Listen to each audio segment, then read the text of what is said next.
Ma'asyiral muslimin, jamaah masjid Al-Waqar, Kota Malang, Provinsi Jawa Timur, Badan Kemakmuran Masjid, Takmir Masjid, Imam Rawatib, para alim, para ulama, tokoh-tokoh masyarakat kompleks Bukit Hijau yang kami hormati, kami muliakan. Dan kepada seluruh jamaah masjid Al-Waqaf yang kami cintai dan kami banggakan. Puja dan puji syukur kita panjatkan kehadirat Allah Subhanahu wa taala karena sampai pada malam hari ini kita semua masih dalam keadaan sehat walafiat. Walau nampaknya kita semua ini ngos-ngosan menggunakan masker. Menggunakan, bukan masker Pak, ini di masjid, menggunakan niqab. Nggak usah malu, nggak usah malu. Karena begitulah kita, umat Islam sedang dipermalukan. Jadi nggak usah malu. Walaupun dalam kondisi keadaan ngosan menggunakan masker. Tapi alhamdulillah kita masih bernapas.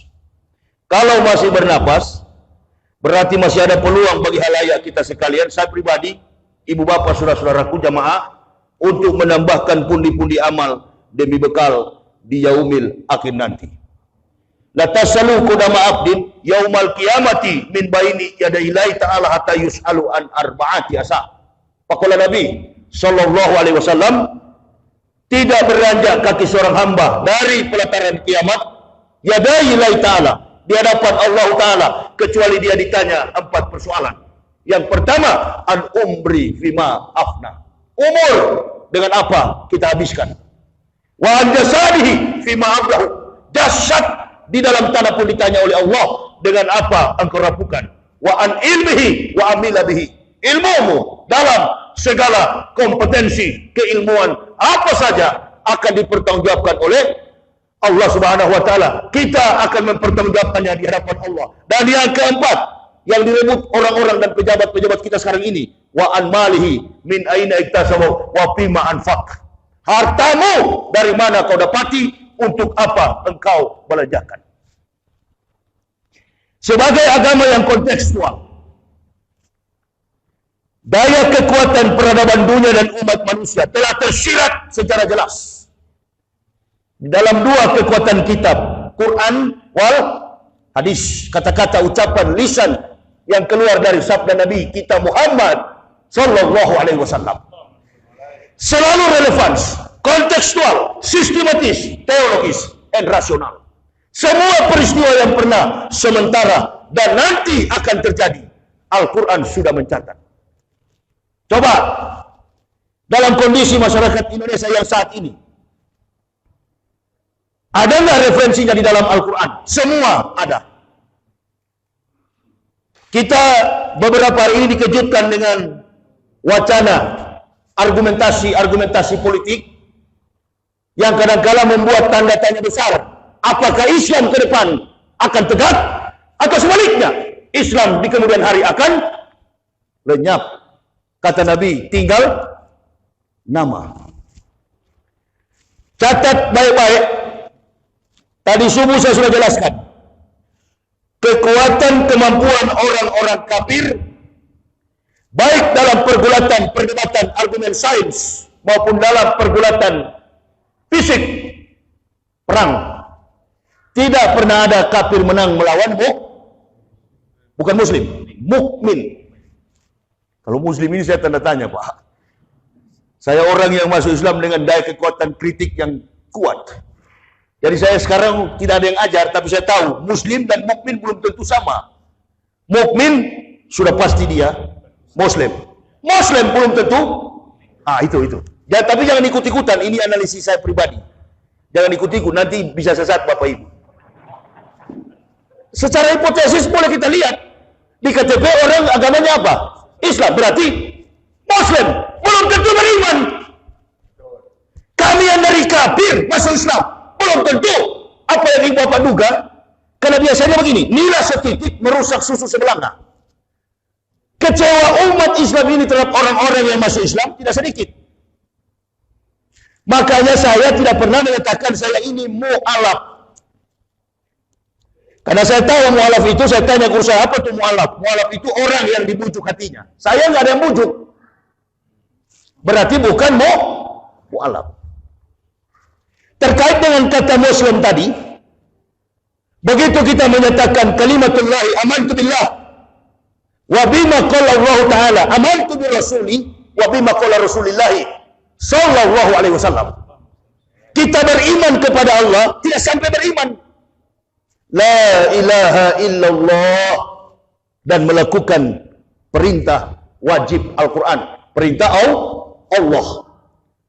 Amantu bi rasuli, beriman kepada Rasul. Ini ajaran Islam, ajaran yang sistematis. Ketika manusia makhluk muslim ini mengucapkan syahadat,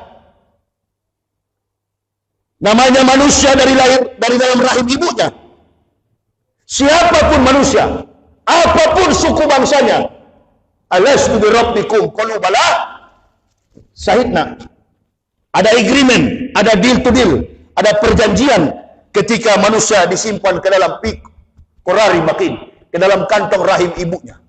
Saya pribadi dari kasta Manado, suku Manado, orang Manado. Dalam studi antropologi budaya di Indonesia, Manado 99,9% agamanya Kristen. Dulu.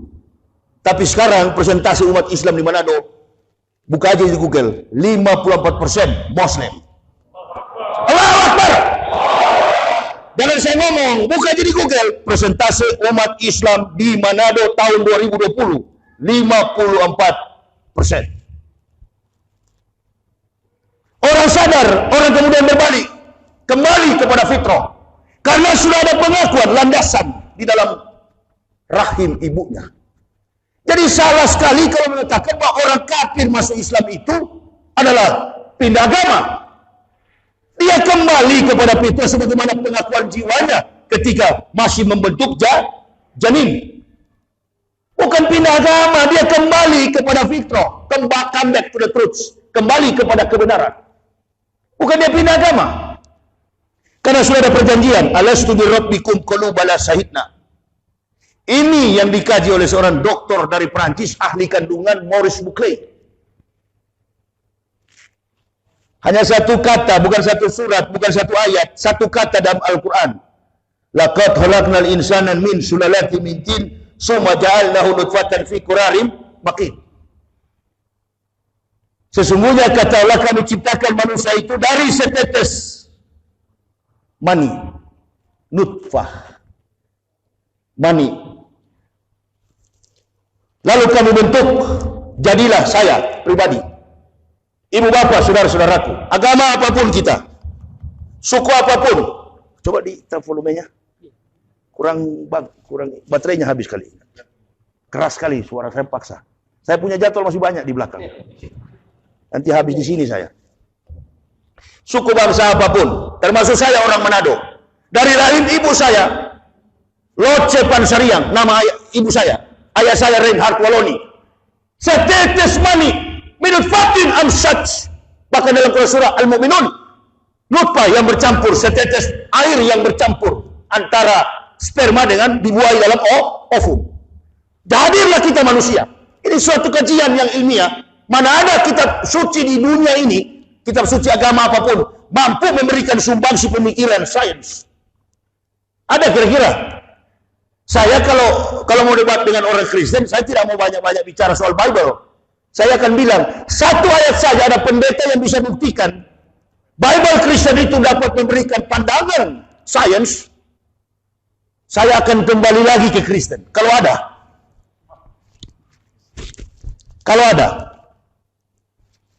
Ini Al-Quran luar biasa. Saya sendiri pada waktu membaca Al-Quran ini, kenapa dari dulu saya tidak baca? Karena waktu sekolah teologia, bukan teologia, sekolah teologia itu. Dulu kan teologia, Theos and Logos. Theos adalah Allah, Rabbul Alamin. Logos itu adalah kata-kata atau wahyu. Teologia. Semua agama punya definisi teologis yang berbeda-beda. Dikaji secara eksologi, etika, logika, estetika. Saya kenapa tidak dari dulu masuk Islam? Tidak dari dulu baca Al-Quran. Karena ketika dalam jenjang kependetaan, studi teologi tadi, dilarang mahasiswa Kristen menyelami, apalagi memahami apa yang terkandung di dalam isi Al-Quran. Akan dikatakan, jangan dibaca, itu suara setan. Ini, kebencian orang kafir terhadap Islam. Lalu saya berangkat, saya tahu. Di Kristen itu ada nabi. Yang kemudian menurut orang Islam dituhankan. Namanya Isa Al-Masih. Atau dalam bahasa aslinya di kampung Isa, Yeshua Hamasya. Nama asli Isa itu adalah Yeshua Hamasya. Saya mencari tahu, apakah Isa ini relevan dengan peristiwa historik Ahmad bin Abdullah atau Nabi kita Muhammad anak Abdullah. Karena Yahudi menyebut Rasulullah itu Ahmad bin Abdullah. Ahmad anak laki-laki, Abdullah bin itu anak laki-laki. Ehud Olmert bin Yosefus. Perdana Menteri Israel Ehud Olmert, bapaknya Yosefus. Ben Yosefus. Yahuwaloni Ben Reinhardt, begitu. Apapun yang relevansi secara antropologi, linguistik, bahasa dan budaya. Antum tidak akan mengerti satu pengetahuan kalau antum tidak mengerti budaya dan bahasa. Hadirnya pengetahuan itu. Di sini persoalan antara Islam dan Kristen bukan membanding-bandingkan Bible lalu dibanding dengan Al-Quran. Nah, ini debat yang awam. Tapi mencari titik persoalan dalam kompleksitas kehidupan historik. No history, no truth. Tidak ada kebenaran, tidak ada sejarah. Tidak ada sejarah, maka tidak ada kebenaran. Tidak ada kebenaran, tidak ada teori. No history, no truth, no theory, no theory, no science. Membuktikan apa yang saya katakan ini, saya mau tanya ibu bapak. Siapa yang hidup di zaman Rasulullah yang hadir pada malam ini? Ada? Ada yang hidup di zaman Rasulullah, kita semua yang hadir ini. Usia kita tidak relevan dengan persoalan sejarah yang terjadi pada Rasulullah Shallallahu Alaihi Wasallam. Jangankan kita, opa kita, oma kita, nenek kita, mbahnya kita tidak hidup di zaman Rasulullah. Dari mana kita tahu beliau Nabi? Konsep kebenaran teori Al-Quran. Di situ kita pegang dulu. Untuk mencari tahu benarnya suatu agama, konsepnya adalah teori. Prinsip teori sains itu, teori salah, praktik tidak mungkin benar. Sedangkan teori sudah benar, kadangkala orang Islam salah. Apalagi orang Kristen yang kitabnya memang salah. Orang Kristen kitabnya, sudah lupa saya apa namanya. Ya. Nah, ibu bapak selama ini mengenal kitab orang Kristen itu namanya apa? Injil. Sudah jangan malu-malu. Bible itu kan setelah saya masuk Islam baru tahu.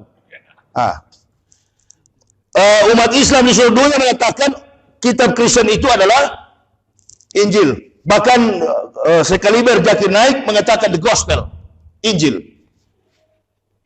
Hati-hati Pak, kalau kita mengatakan ini KUHP, kitab hukum,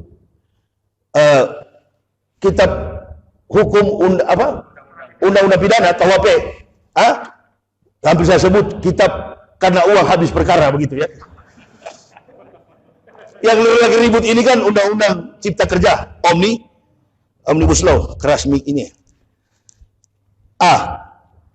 Kalau ini KUHP, maka rincian dalam peristiwa perkara pidana secara sistematik, kontekstual, dicatat dalam seluruh pasal dan ayat berdasarkan angka. Makanya jangan heran kalau ada kiai atau ustadz, ulama, buya, syekh menyampaikan pidato pada Jumat mengatakan, kita lihat sebagaimana firman Allah Subhanahu wa taala dalam Al-Baqarah 5 ayat 4. Begitu juga di Kristen, dengarlah firman Tuhan. Yesus berkata, Matius, Markus, Stefanus, Bisul, Korintus, Tetanus pasal 5 ayat 7, Lukas 5 ayat 1, Lukas 7, Bisul 3, kan begitu. Jadi ada angka-angkanya. Coba perhatikan ke sini. Ini tak kaji secara ilmiah supaya enak. Islam itu al-Islamu ya'lu wala yu'la alaih. Jangan masuk Islam kena mimpi, kaji secara ilmiah. Ada angka-angka. Pendeta berdiri di mimbar gereja hari Minggu. Dengarlah firman Tuhan sebagaimana tercatat dalam Yohanes 5 ayat 4, Matius 3 ayat 1.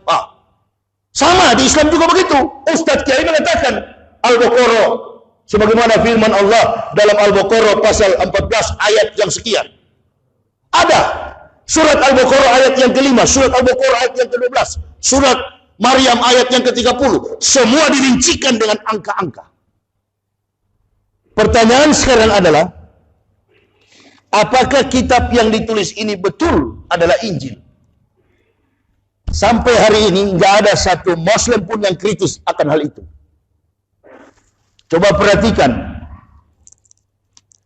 dari semua nabi yang diutus oleh Allah, mereka semua menerima wahyu itu pada bulan Ramadan malam pertama Allah Ta'ala turunkan lembar kitab Suhuf Ibrahimah dalam bahasa Aramik. 700 tahun kemudian Allah Subhanahu wa Ta'ala turunkan lembar kitab Taurat Musa di Bukit Tursina. Pada waktu Allah berikan Taurat kepada Musa di Bukit Tursina, Taurat itu dalam bentuk apa? Dalam catatan sejarah di Ten Commandments, 10 perintah for the Israel descendants, kepada keturunan Bani Israel. Taurat itu diberikan Allah Ta'ala kepada Musa di Bukit Tursina dalam bentuk 2 loh batu. Ini jamaah dengar baik-baik. Bukan dalam bentuk buku begini, bukan dalam bentuk kitab, dalam bentuk batu yang kembar bertuliskan 5 dan 5 perintah. Disebut dengan 10 perintah bagi Bani Israel. Ini Nabi Muhammad jauh belum datang. Setelah itu ada kitab 3.500 tahun setelah Moses, ada kitab yang Allah turunkan kepada seorang nabi yang dijanjikan bagi Bani Israel. Karena 3.500 tahun sepeninggal Musa alaihissalam, Bani Israel tidak mempunyai nabi. Maka diutuslah sosok nabi dengan cara yang spektakuler, dilebihkan oleh Allah dalam peristiwa mujizat. Bahkan orang mati pun beliau bisa bangkitkan atas kekuatan mujizat dari Allah. Siapa namanya? Isa Al-Masih. Perhatikan rangkaian sejarah ini. Karena saya bilang tadi, tanpa sejarah kita tidak akan mengetahui Islam ini benar. Nanti akhir sejarah cerita saya ini akan terlihat mana yang mualaf, antum atau saya, kan begitu. Mudah-mudahan dengan begini muncul di YouTube Pak Maruf Amin dengan Mokhtar Kibulin sadar masuk Islam lagi. Lalu apa peran dan fungsi Isa? Isa ditugaskan untuk apa? Lihat dari 2 kitab. Lihat dalam Bible New Testament Perjanjian Baru, lihat juga dalam Al-Quran. Jangan cari perbedaannya, kita cari persamaannya, baru kita kritisi dengan tegas. Bukan bermain di medsos. Lalu kita lihat, apa kata Isa dalam Bible, apa kata Isa dalam Al-Quran. Anggaplah Yesus itu Isa. Anggaplah Yesus adalah Isa. Sementara di dalam Kristen itu bukan Yesus, bukan Isa, Yesus. Kenapa saya katakan bukan Isa? Karena Isa Al-Masih tidak dapat divisualisasikan baik dalam bentuk gambar maupun lukisan. Sejarah ini saya tahu karena saya belajarnya di sana, di Yerusalem, di tempat kelahiran Al-Masih. Waktu Isa dilahirkan, imam besar, imam mahkamah agama yang ada di Yerusalem namanya Kayafas. Raja pada waktu itu di Yudea adalah Herodes. Wali kotanya Pontius Pilatus, Romawi. Karena Romawi menduduki Yerusalem 65 sebelum Masehi sampai 6 Masehi. Isa dilahirkan 6 sebelum Masehi. Perhatikan sejarah ini. Orang Kristen dengar, segera disunat masuk Islam. Saya anak Islam kan, orang Kristen sudah ribuan, Manado bahkan pun sudah berubah. Mana penjelasan ilmiah? Jangan berdebat di medsos. Buta huruf pun ngaku profesor itu. Maka saya nggak pernah tanggapi. Bagaimana proses kelahiran Al-Masih? Ilmiah. Ilmiah spektakuler di luar jangkauan logika. Karena ada 3 hukum rajam yang berlaku sampai hari ini di tengah kehidupan masyarakat Yudaisme. Karena agama orang Yahudi hari ini adalah Yudaisme. Kitabnya bukan Taurat, kitabnya adalah Talmud. Talmud. Abjadnya mirip dengan Hijaiyah. Alef, Bet, Gimel, Dalet, He, Waw, Sayin, Ket, Tet, Yod, Kaf, Lamet, Mem, Nun, Samek, Ain, Pesade, Kofresi, Shin, Tau. 22 abjad tanpa vowel, dia menggunakan konsonan. Kalau di kita, penulisannya yang saya samakan saat ini, kalau kita baca kitab kuning, kitab gundul, sama dengan penulisan Ibrani, kanan ke kiri, tanpa ada huruf vowel. Kalau kita di Islam apa itu? Sakal ya, Pak Haji. Menulis huruf tanpa huruf kecil, tanpa huruf hidup. Sakal. Tanpa sakal, gundul, tanpa baris. Nah begitulah penulisan Ibrani. Semakin antum menguasai kosakata Perancis, antum akan menguasai bahasa Ibrani. Karena konsumsi bahasa Ibrani itu mengambil kata-kata kosakata dari bahasa French, orang Prancis. Al-Masih datang bukan pakai bahasa Ibrani, itu maksud saya. Yahudi ini menerapkan 3 hukum dalam keagamaan mereka. Sampai hari ini berlaku. Hukum rajam. Ketemu anjing, rajam dengan batu. Ketemu orang kusta, rajam dengan batu. Dan 1, ketemu wanita berzina, rajam dengan batu. Saya dengan seorang teman pergi ke sana, lihat langsung perempuan dirajam sampai mati. Dari dekat Samaria sampai ke Nazaret. Dilempar dengan batu karena melacur. Konon pada waktu itu, ibunya Al-Masih ini hamil, si Maryam. Begitu hamil, masyarakat mulai melaporkan kepada Kayafas, pemimpin agama Yahudi. Itu ada wanita hamil di seberang sana, di Yerusalem. Siapa dia? Nazaret. Namanya Maryam. Didatangi oleh orang Yahudi. Mana suamimu? Saya nggak punya suami. Tapi kamu dikabarkan hamil. Ya. Saya juga tidak tahu, tiba-tiba saya hamil. Ini persoalan. Karena malu dan takut, lari Maryam, mengungsi ke sebelah kampung. Membangun pondok kecil di bawah pohon kurma. Dikarang oleh cerita Kristen, bersembunyi di kandang binatang. Innalillahi. Bapak, ibu pergi, urus pisah, berangkat ke Yerusalem, lihat di mana orang Yahudi ada kandang kambing. Yahudi tidak memakan makanan haram. Yahudi tidak memelihara anjing, tidak memakan konsumsi daging babi. Enggak, haram bagi Yahudi itu. Konsep kehidupan, adat istiadat, moralitas, etika agama Yahudi sama dengan Islam. Cuma bedanya, anak umur 8 hari harus disunat. Makanya di dalam Bible Lukas pasal 2 ayat 21 dikatakan, pada hari yang ke-8 anak itu disunat, diberi nama Al-Masih. Lukas pasal 2 ayat 21. Saya ceramah di Sulawesi, ada yang protes. Bohong Yahya itu. Tuhan saya tidak dibaptis. Tuhan saya tidak disunat, tapi dibaptis. Nah ini. Begitu dilaporkan ke polisi, polisi panggil. Ustaz sudah bikin keributan. Terus? Katanya Yesus disunat. Bapak dengar dari siapa? Ada yang datang melapor sini, Pak. Coba bawa Alkitab. Bapak juga kan orang Kristen. Buka Lukas pasal 2 ayat 21. Baca sama-sama kalian, sama-sama kafir. Baca. Dijelaskan oleh Lukas pasal 2, pada hari yang ke-8 anak itu dilahirkan, disunat dan diberi nama apa? Yesus. Disunat atau dibaptis? Iya, dibaptis di sini. Ya, jangan marah sama saya, marah sama pendetamu. Makanya pintar, cerdas.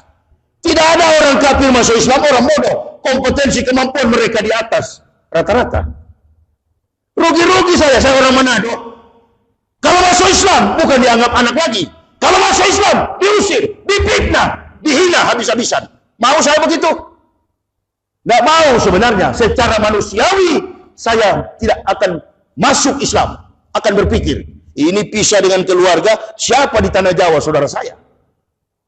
Tapi karena petunjuk hidayah Allah atas kecerdasan, kemampuan kami memahami sejarah dan melihat langsung sebagai pelaku sejarah, gak peduli saya. Lebih baik miskin melarat, tapi kehidupan akhir saya masuk surga. Walau ana ahlal kitabi amanu wa taqaw lakafarna anhum sayiatihim wala adkalnahum jannatin na'im. Sekiranya ahli kitab mau beriman bertakwa kepada kami, kata Allah, kami hapuskan kesalahan mereka, lalu menempatkan mereka di surga-surga yang penuh kenikmatan. Ahli kitab yang bagaimana? Ini yang lagi bicara. Masuk surga. Bagaimana dengan yang pendeta-pendeta tidak masuk Islam? Walladzina kafaru wa kasyabu bi ayatina ulaika ashabun nar khalidina fiha wa bi'sal masir. Dan orang-orang kafir yang mendustakan ayat-ayat kami, kasabu, pendusta, akan kami tempatkan ke dalam neraka jahanam. Itulah seburuk-buruk tempat kembali. Jadi para pendeta ini semuanya tempatnya adalah neraka jahanam. Itu kata Allah, kata Al-Quran.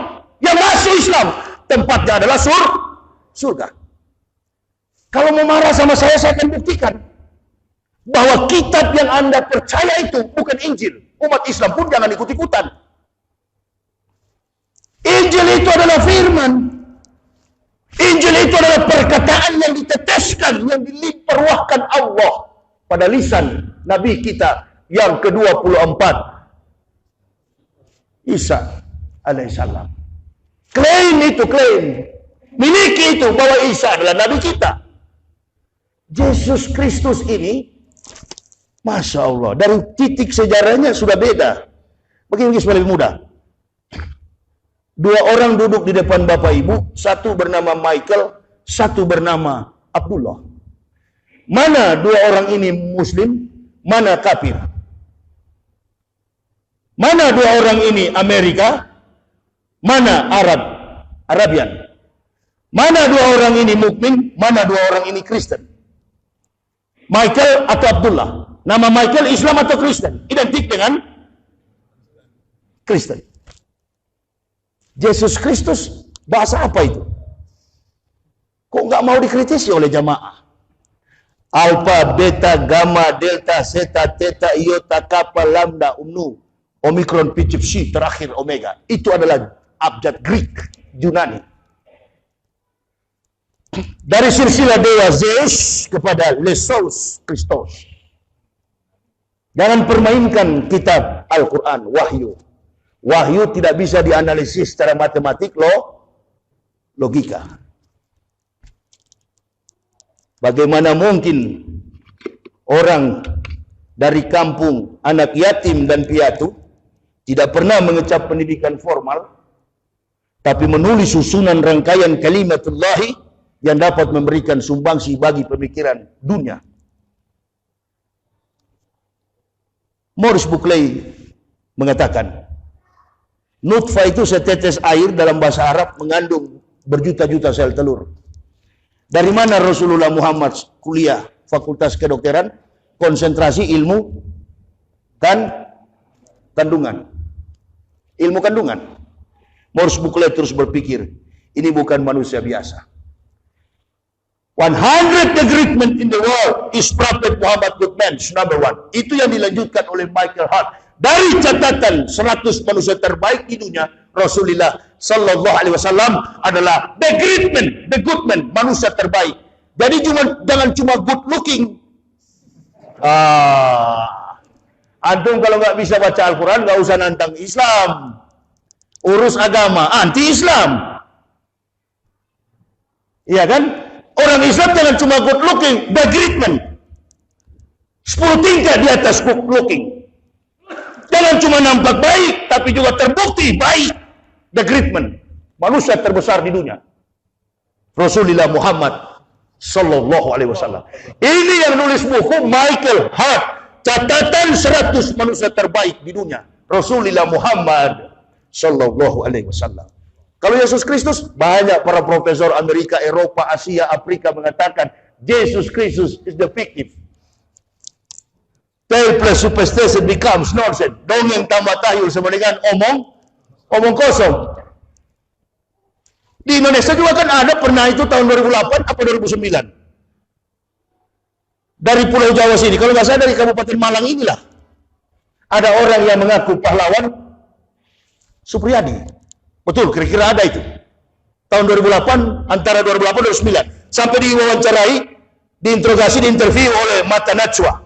Betulkah Bapak ini adalah seorang, Supriyadi? Ya, saya Supriyadi. Tapi begitu diadakan penelitian sejarah, back to history, pulang kepada sejarah, dan menggunakan cara kepolisian forensik, didapati tulangnya, uratnya, bukanlah manusia yang hidup di zaman Supriyadi. Berarti sejarah meninggalkan jejak usia. Nah, kenapa kita sebagai umat Islam tidak mengkritisi bahwa orang yang dihadirkan dalam nama yang disebut oleh Kristen itu bukanlah Nabi Isa. Kita ikut-ikutan. Isa Kristen, Muhammad Islam, Musa Yahudi. Siapa yang ajar kira-kira ajaran Islam dari dulu itu?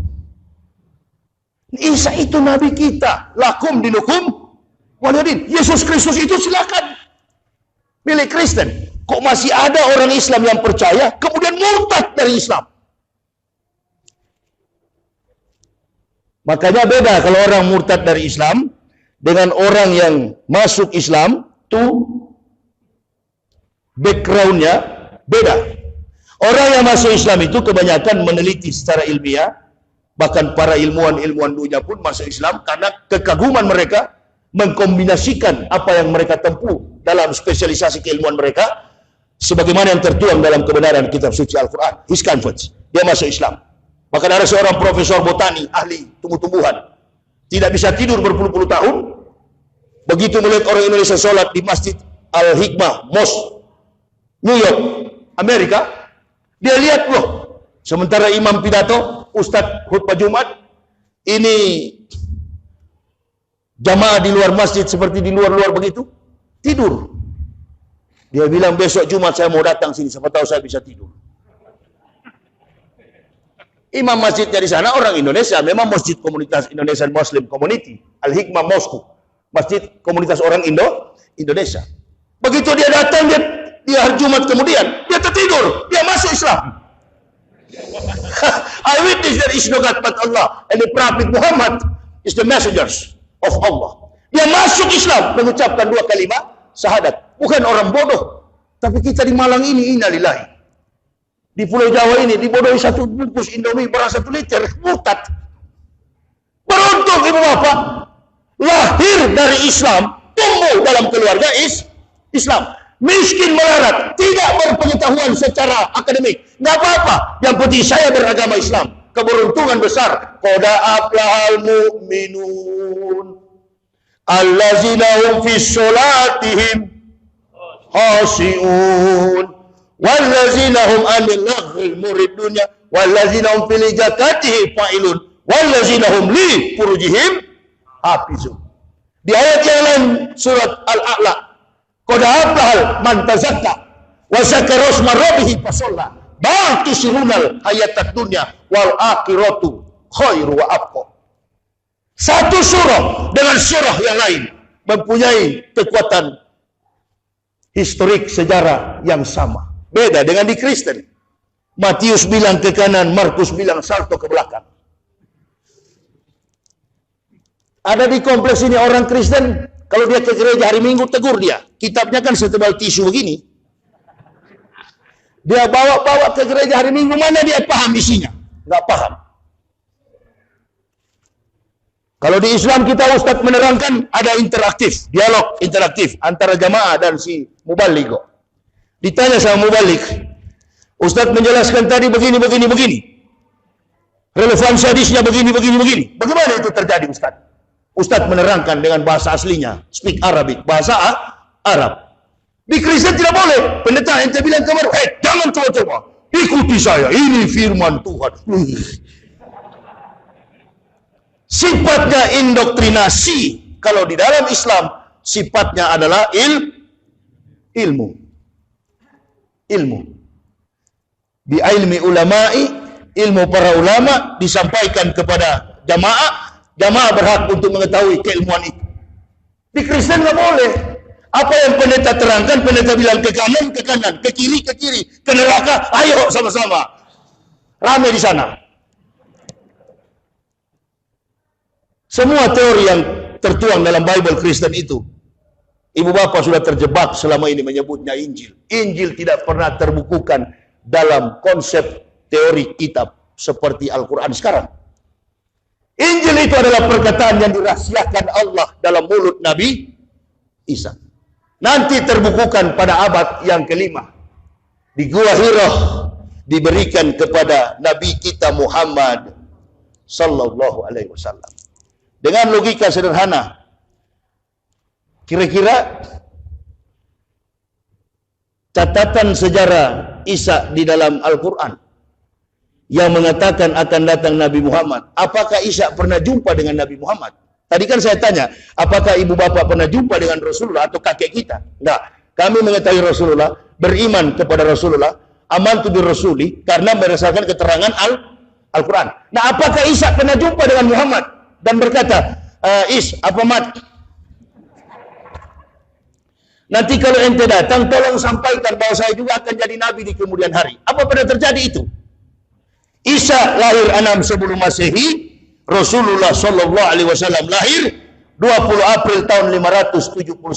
Berarti rentang waktunya, jarak waktunya 576 tahun. Mustahil mereka pernah bertatap muka, face to face, berhadapan untuk saling berbincang-bincang. Mustahil. Lalu dari mana cerita sejarah Isa Al-Masih? Masih ada sampai hari ini dalam Al-Quran. Dibukukan dalam peristiwa yang sangat-sangat benar. Saya mencari tahu ke Yesebroth. Saya pergi ke Yerusalem. Umur berapa Isa menyampaikan firman Allah Ta'ala ini, memperkenalkan, memproklamirkan dirinya sebagai Rasul? Menurut orang Yahudi, Isa baru 1 menit keluar dari rahim Maryam, sudah bisa berbicara. Jadi Yahudi itu, begitu mau rajam Maryam, ada satu kelompok ahli perbintangan. Mereka bilang begini, jangan dulu dirajam, karena kehamilan Maryam ini senantiasa berhubungan dengan bintang yang ada di atas. Maka coba Haji lihat, orang Kristen kalau Natal ada bintang. Bintang dari timur. Di atap rumah di atap rumah Maryam. Kata orang-orang Majusi ini, kalau Islam disebut Majusi ya, kalau orang Kristen orang-orang Majus. Orang Majus ini berkata, astronom ini berkata, ahli perbintangan, jangan rajam Maryam sebab kehamilannya ini 9 bulan berhubungan dengan bintang yang ada di atas rumahnya. Oke, kalau kata Yahudi begitu, kita tunggu masa persalinan Maryam. Ditunggu oleh Yahudi. Sementara menunggu, Yahudi itu kemana-mana pakai kitab, dia bawa setebal tisu begini. Makanya lihat orang Kristen tiap hari Minggu. Yahudi tunggu, apa nih anak ini lahir betul-betul memberi tanda atau tidak? Benar. Dia sudah jaga, ada 3 kelompok di tengah kehidupan di Yerusalem itu. Yahudi, Saduki, Majusi, apa satu? Kelompok, apa yang kita sebut dalam politik perang itu yang ada sini, Zionis. Tapi dulu nggak mengenal kata Zionis. Itulah kaum ortodoks Yahudi yang disebut dengan Saduki. Mereka duduk di situ, tunggu sampai Maryam melahirkan. Begitu melahirkan, Habib Rizik pernah dilaporkan ke Mabes Polri oleh orang Kristen seluruh Indonesia. Mengapa? Habib bertanya, kalau Isa dilahirkan siapa ibunya? Kalau Isa dilahirkan siapa bapaknya? Kalau Isa dilahirkan siapa bidannya? Bidan pada waktu itu adalah Ananias dan Sapira, suami istri. Kalau orang Kristen nggak cerdas, dia marah. Tapi saya tahu sejarahnya. Ananias adalah suaminya yang menyunat Al-Masih, yang mengkitankan Al-Masih, sedangkan Sapira, istrinya, memandikan, membersihkan tali pusar daripada Yeshua Masya Isa Al-Masih. Begitu ditaruh di atas ayunan, berpaling anak ini dengan senyuman yang manis, menghadap kepada Yahudi dan Saduki, Majusi. Lalu keluarlah surat 30, surat Maryam, ayat yang ke-30. Qala ini Abdullahi ataniyal kitab wa ja'alani nabiyah wa ja'alani mubarakan aina ma kuntu awsani bi sholati wa zakati madumtu hayya. Maka lillahi ayat kisah biwaladin subhana isa qada amran fa aina ma yaqulu lahu kun fayakun. Kola ini, saya ini, kaget Yahudi, anak baru dilahirkan, baru keluar dari dalam rahim, sudah berkata-kata. Jadi mengenai Isa berbicara dalam buayan itu, bukan saya dengar kiai menjelaskan, saya tahu dari sana.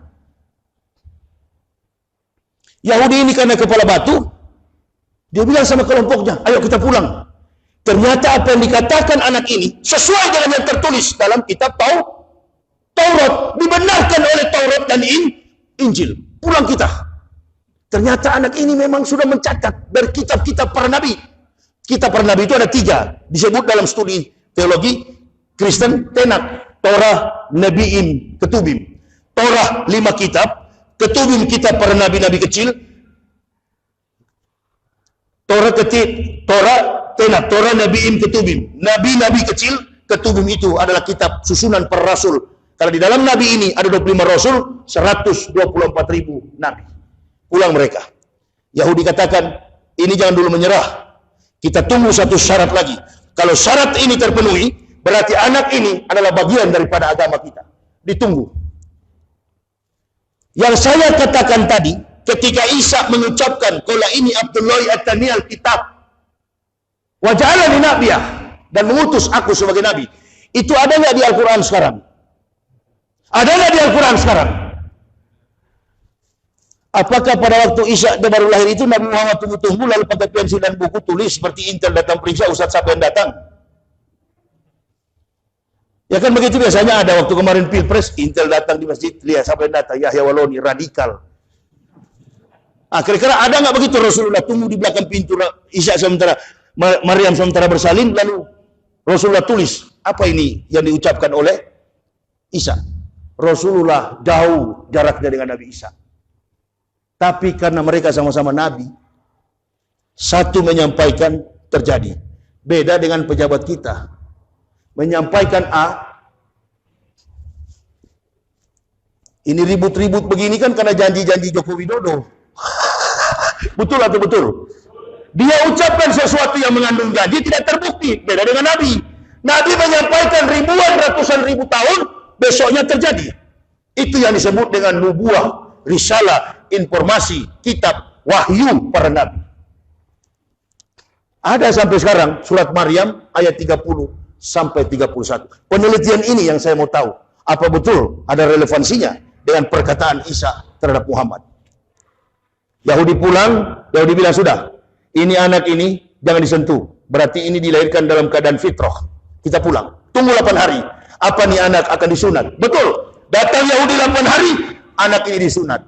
Apa perkataan yang kedua? Quran surah As-Saff ayat yang ke-6. Wa idzqala Isa ibnu Maryama ya bani Israila ini Rasulillahi ilaikum musyaddiq kalima baina yadaya minat taurati wa wasisran bi rasulil yati min bani ismuhu Ahmad. Akan datang seorang rasul yang bernama Ahmad, yang menyampaikan Nabi kita akan datang di dalam Al-Quran adalah Nabi Isa. Antum orang Islam mengakui Isa di gereja. Bagaimana ini? Saya masuk Islam hanya karena kelengkapan sejarah itu yang melengkapi pemikiran teologi saya.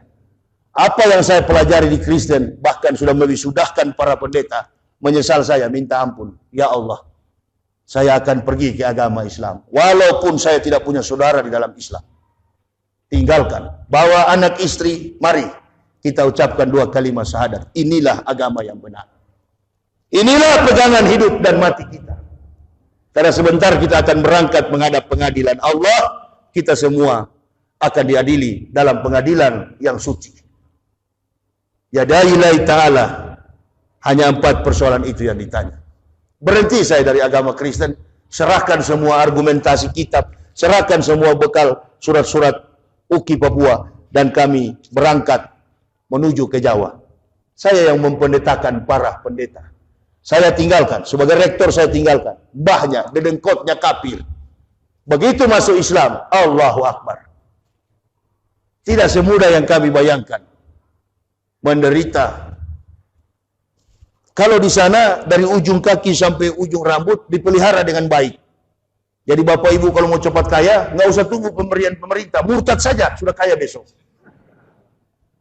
Langsung diberi fasilitas, rumah bagus, fasilitas mewah.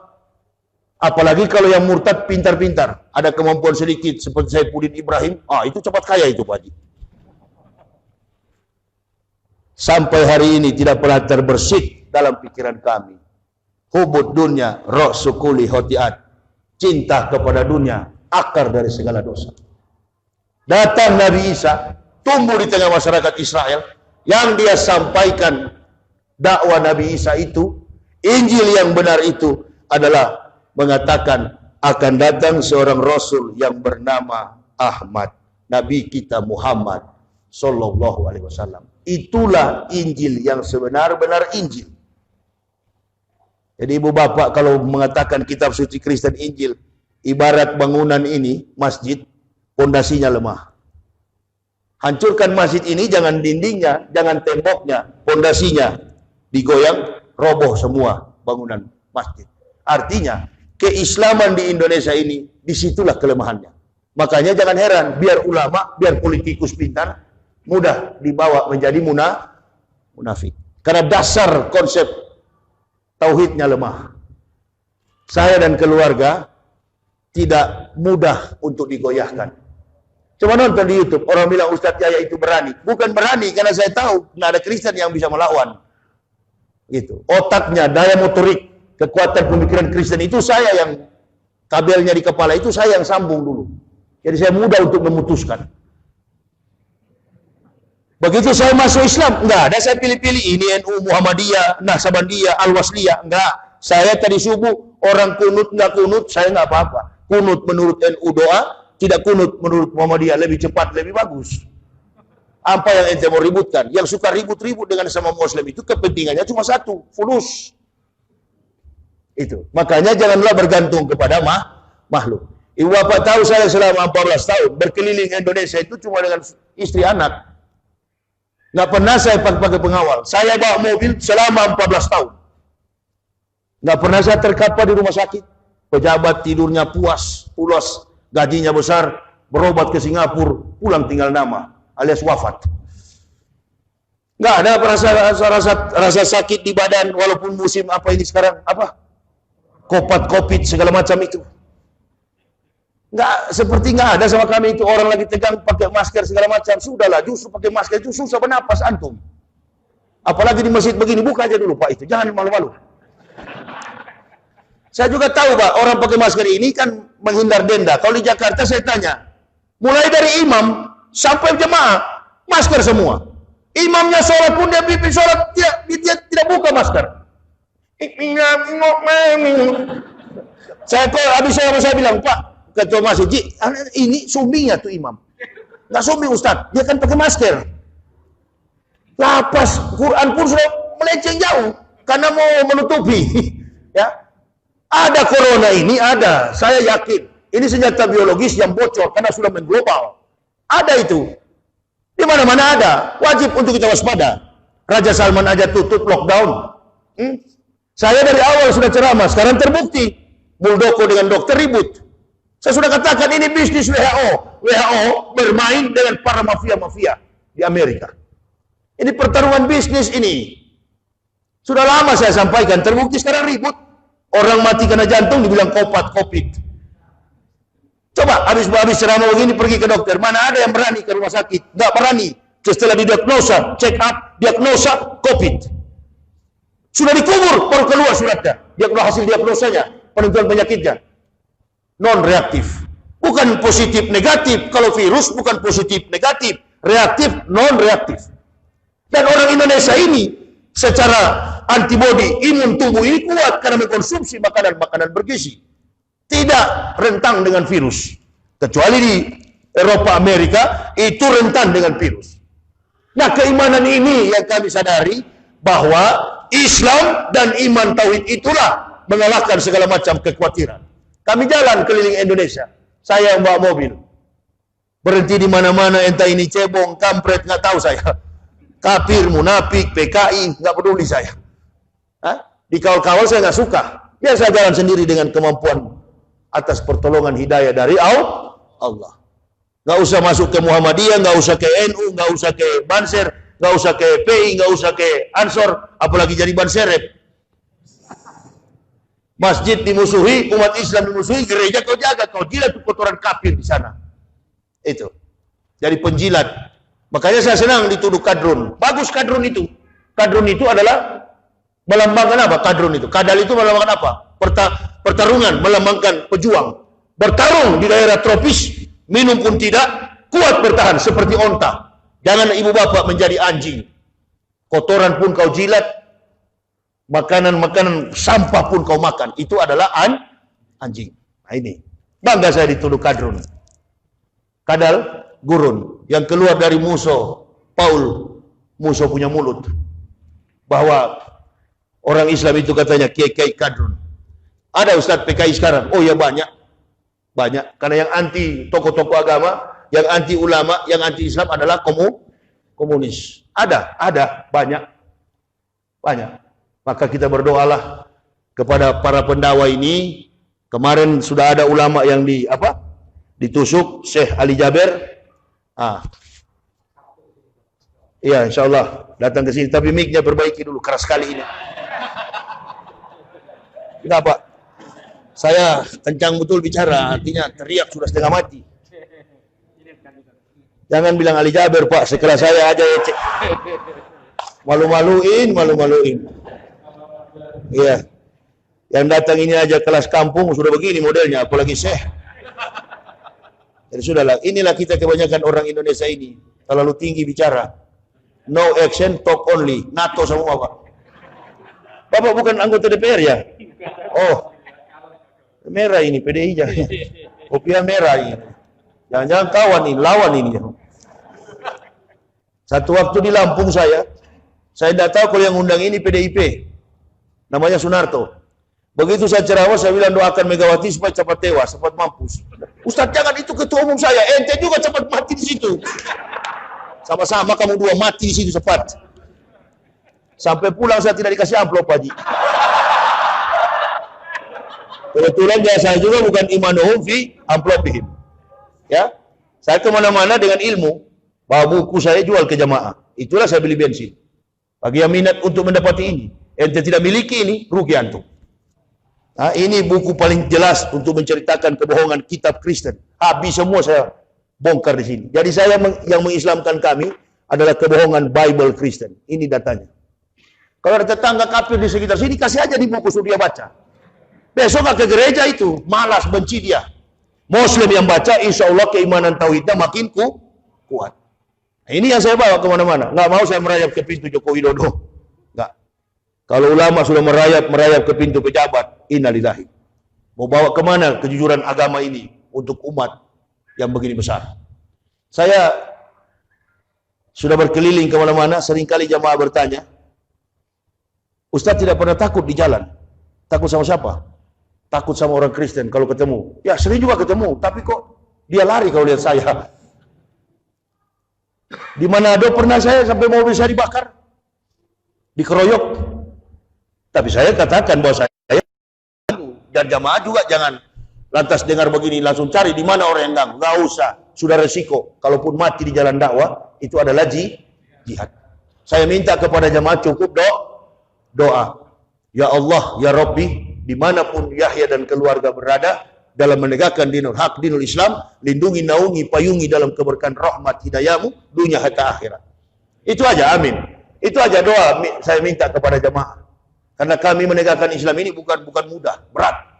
Kadangkala di tengah jalan itu mengantuk, tidur di pinggir jalan, macam-macam kami lihat. Nah, kalau itu betul, makhluk-makhluk halus. Jamaah tanya, sering ketemu Ustaz orang-orang kafir? Nah, kalau kafir ganggu jarang.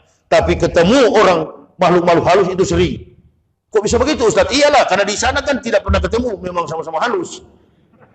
Artinya di waktu di kafir sama-sama setan. Nanti masuk Islam, oh begini, dunia halus pun kami bisa lihat. Jadi jangan menjadi provokator dalam berdakwah. Alhamdulillah, di mana-mana saya Islamkan sudah banyak. Saya heran kok, ada Pak Haji mengatakan sama saya, tadi di Malang ini. Ustaz katanya ada tuh Saifuddin, Islamkan banyak, Kristenkan, murtadkan banyak orang Islam. Enggak ada. Lihat aja persentasenya. Di mana-mana saat ini orang banyak masuk Islam. Sejak saya masuk Islam, upaya kristenisasi itu mandek, nggak berkutik. Karena saya insya Allah kalau bicara nggak ada pakai singgung. Saya kalau ceramah itu nggak pakai singgung. Pokoknya kafir kau ke neraka, Muslim masuk surga. NU surganya agak ke kanan karena pakai kunut, lampu merah Alfamart belok kiri. Muhammadiyah nggak pakai kunut, ambil kanan ada UTS, Universitas Muhammadiyah, ambil kiri lagi. Ada TMP di situ, itu Muhammadiyah. Tidak ada surga NU, tidak ada surga Muhammadiyah. Siapa yang beriman kepada Allah sampai akhir hayatnya tidak murtad, tidak munafik, insya Allah tempatnya surga. Itu yang bisa saya sampaikan kepada ibu bapak. Saya sebenarnya berapi-api, tergantung mic ini. Sekali lagi, kembali terus ke sini saya. Yang paling utama sebagai pendakwa itu, kepada seorang pendakwa itu, bukan amplop, sound system. Oh ya, saya berapa kali, karena saya punya kepala ini, mau disalurkan kepada umat, harus dengan teriak. Bapak mesti bedakan Yusuf Kala bicara dengan Habibie yang bicara. Konsentrasi secara mimik fisikal, ada orang yang bisa berbicara dengan tenang, ada orang yang bisa bicara, IQ dan postur tubuhnya harus seimbang untuk memancing kontraksi daripada IQ. Jadi saya pun jadi loyo kalau begini, karena watak saya hanya si energik. Itu harus diperhatikan. Di lain waktu, subuh nanti, insya Allah mudah-mudahan saya masih bisa ada di Kota Malang, karena ada hal yang saya perlu urus di Jakarta. Ini masalah penting, jadi ibu bapak selalu doakan kami. Saya tinggalkan buku ini, bagi yang berminat untuk memilikinya, silakan diambil di mobil, tapi bayar. Ini kami pakai untuk berdakwah, dan biodata saya ada semua lengkap di dalam buku ini. Satu keluarga kami mengucapkan syahadat dan mewisudahkan para pendeta. Ada 2 judul buku di mobil itu. Satu judulnya Munafik, untuk menyentuh perasaan Mokhtar. Kok bisa-bisanya Pak Haji orang Islam model begitu ya? Betul-betul ular minyak, betul. Ya Allah ya Rabbi. Jadi apa manusia kalau sudah begitu? Kemana-mana orang kalau begitu, sudahlah. Lihatlah besok kalau Jokowi turun, ada lagi yang dia puji, dia jilat nanti. Doakan orang-orang ini. Kita sedang berjuang, Pak Gatot Nurmantio, Anies Baswedan. Kita doakan. Allahu Akbar. Prabowo, Fadlizon, dan jangan lupa juga, ada 2 partai yang sekarang bersama umat. Makanya dulu orang-orang bilang Pak SBY penakut. Enggak, saya tetap puji Pak SBY. Terbukti sekarang. Beliau perhitungan politiknya sangat kritis. Sekarang terbukti beliau dengan PKS yang masih bersama-sama umat. Mayoritas Indonesia kaum mukmin. Kita doakanlah Pak SBY agar sehat-sehat selalu. Kepada Pak Gatot Nurmantio dan kepada para pensiunan jenderal yang konsisten dengan umat ini. Hati-hati ibu bapak, ini situasinya situasi yang betul-betul nggak tahu Islam ini gimana nasibnya. Tapi yakinlah, ide komunis itu nggak pernah berhasil. Aidit aja yang sekaliber Aidit aja gagal, apalagi yang nampak begini. Sekaliber Aidit aja gagal. Ya, cuma kita mesti waspada. Kenapa waspada? Karena yang muda-muda begini disorong 1 miliar, saya pun bisa dia tikam. Bisa dia tikam. Karena menurut Syekh Ali Jaber, orang yang nikam itu, dan saya waktu Syekh Ali Jaber ditikam, saya pergi ke Lampung, ceramah di Lampung, tanggal 15. Berlapis-lapis pengamanan, polisi dan tentara. Saya tantang, masih ada orang gila kira-kira, sini. Saya aja yang diganggu, jangan Syekh Ali Jaber. Begitu, jamaah juga jangan bela. Tapi saya sudah siap di sini 4 biji, pisau dapur, pisau rumah. Sampai tengkoraknya saya tikam-tikam. Paling 20 tahun di penjara. 49, keluarnya 20, 60 lebih masih bisa insya Allah. Allahu Akbar. Di mobil juga ada samurai itu hampir 2 meter. Nggak usah bergantung kepada makhluk, kalau sudah saatnya rimbas. Gitu, ya, untuk mewaraskan yang gila-gila. Surga gula ustadz-ustadz memang yang gila juga. Orang Kristen bilang kan saya ustadz gila, pendeta gila yang masuk Islam. Bukan gila, baru sembuh dari gila. Ya, baru sembuh dari gila. Jadi supaya orang gila cocoknya ketemu orang gila. Tunggu saya, aduh kapan kira-kira ini? Memang hidup saya ini diabdikan untuk Islam, mati lebih cepat, lebih bagus. Ya, al-mu'minuna la ya'mutuna bal yunqalun. Orang mukmin itu tidak mati,